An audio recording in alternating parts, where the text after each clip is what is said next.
8% a year growth sounds good, right? In your portfolio or pension.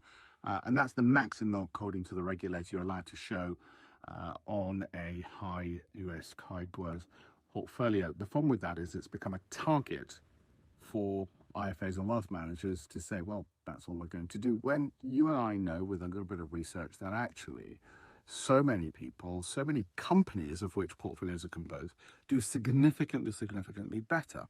And the excuse that those IFAs and wealth managers give, well, the regulator were only allowed to show 8%, doesn't mean you're not allowed to achieve more, for a start. And secondly, they will say, well, those companies are volatile. Well, actually, no, we can even show that the portfolios with the same amount of volatility that your IFA wealth manager exposed you to can do better with a different set of companies in there. So why don't they do it? Well, first of all, sometimes some managers just can't offer those companies because the fund manager is a UK fund manager and those companies don't grow as much as, say, certain American companies.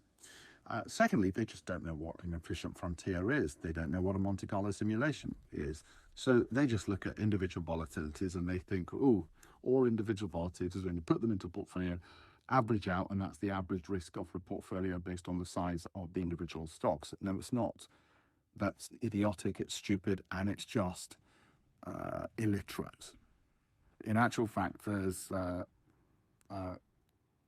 Nobel Prize winning economists showed, in actual fact, what happens is you could have two very volatile securities with high average growth in a portfolio, and you will get the same growth, if not more, for the same level of our lower risk than any individual one of them.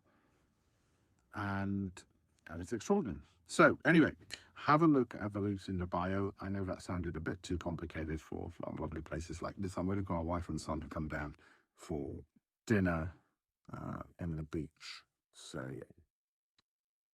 valuable use of my time, I think. Spread of it in Norwich. Thank you. Have a look at the links in the bio.